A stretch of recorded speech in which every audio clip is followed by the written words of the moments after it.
Lise Pressac, ici présente, Anne Romanoff, notre experte tourisme, nous gratifie chaque jour d'un top 3, c'est-à-dire un thème, 3 propositions, et aujourd'hui par exemple, 3 façons originales de visiter une ville, et on part à Saint-Émilion, cher Olivier, en tuk-tuk. Ben oui, ça va vous faire plaisir, en tuk-tuk 100% électrique pour découvrir la cité médiévale et son vignoble, évidemment. Alors visite de la cité simple en 50 minutes pour les plus sobres, ou bien la route des grands crus, la visite de vignoble et dégustation. Je prends la deuxième option. Il y en a une encore au-dessus, Olivier, qui vous plaira. Dans un château dégustation, ou bien la visite de la cité et des caves des Cordeliers. Celle-là, elle est pour vous. Avec exploration en tuk-tuk des caves du cloître, découverte de la méthode de fabrication des vins pétillants et petite pause dans le cloître, suivie d'une consommation avec modération, évidemment. Les circuits durent de 50 minutes à 1h45. Ça coûte entre 12 et 25 € par adulte. Alors l'été, il y a des départs toutes les 15 minutes, entre 10h et 19h. Voilà. Les billets sont en vente à l'Office de tourisme de Saint-Émilion. Vous êtes déjà là à Saint-Émilion, Anne Romanoff? Je pense, oui. Et vous avez déjà bu du Saint-Émilion? Oui, j'adore le Saint-Émilion. Là, on part à Marseille, et à Marseille, on visite avec une trottinette. Visite écologique, décidément. Découvrez Marseille en trottinette électrique. C'est génial. Aussi, plusieurs formules. La cité phocéenne en 1 heure, avec découverte du Vieux-Port, le Mucem, la cathédrale de la Major et le quartier du Panier. 20 € pour les adultes, 16 € pour les 11-17 ans et 8 € pour les 6-10 ans. Ou bien la visite guidée de 2 heures, avec en plus la Joliette et le palais du Pharaon, avec des tarifs de 12 à 30 € selon l'âge. Des visites en trottinette électrique qui sont également organisées à Cassis, Sifour et La Ciotat. Eva, toutes les infos sur trolley.com. Et alors la troisième destination, Anne Romanoff, elle nous ramène à Paris, et plus précisément dans un quartier que vous connaissez bien, c'est Montmartre. Dans l'équipe, on a un super reporter, il s'appelle Loïc Ballet, il sera dans ce studio avec nous au mois d'août. Mais pour l'instant, il parcourt la France micro en main, et la semaine dernière, il a commencé son périple dans la capitale. Il a une façon très originale de visiter les rues escarpées de Montmartre à bord d'une 2 chevaux. Écoutez.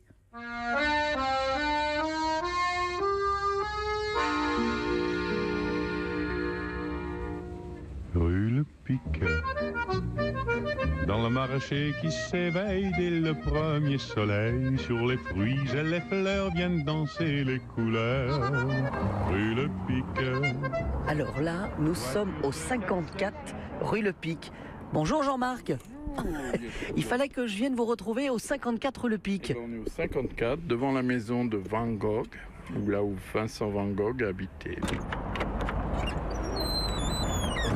Et alors, ce qui est génial, c'est que tout le monde nous regarde. Ah bah Ça, c'est vous, c'est la 2 chevaux? Alors, je pensais au départ que c'était moi, il y avait toutes les belles jeunes femmes qui me souriaient et tout ça, donc j'étais très content.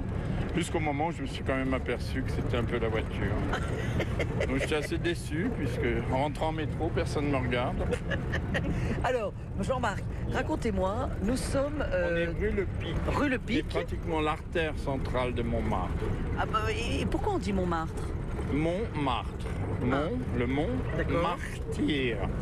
Donc Martyr, à savoir le premier évêque de France, Saint-Denis, qui a été plus ou moins décapité par les barbares avec la tête entre les mains, entre ses bras. Non, il est passé avec sa tête sous le bras. Voilà. Et là, rien de plus normal à Montmartre. Oui, c'est assez fréquent d'ailleurs. On fait ça tous les soirs après quelques verres.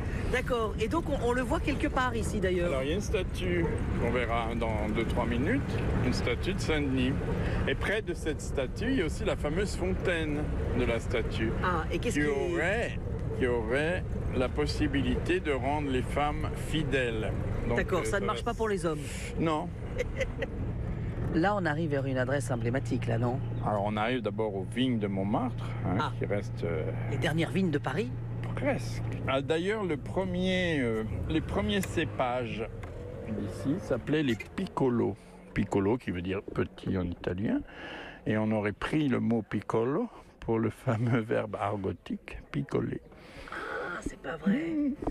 Et alors là, en face de nous, le lapin agile. Le fameux lapin agile, dont Aristide Bruand était un des propriétaires, entre autres. Le lapin agile, plein d'artistes sont passés par cet endroit, non? Même Claude Nougaro a débuté là, entre autres.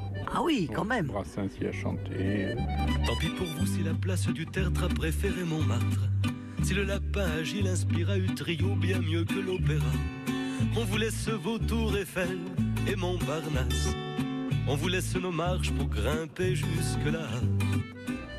Et je peux vous dire que vive la légende de Montmartre, dans un véhicule légendaire, avec un guide légendaire, Bah oui, Non, si Jean-Marc, c'était vous êtes pas légendaire. On entre dans la légende là d'un coup. Oui.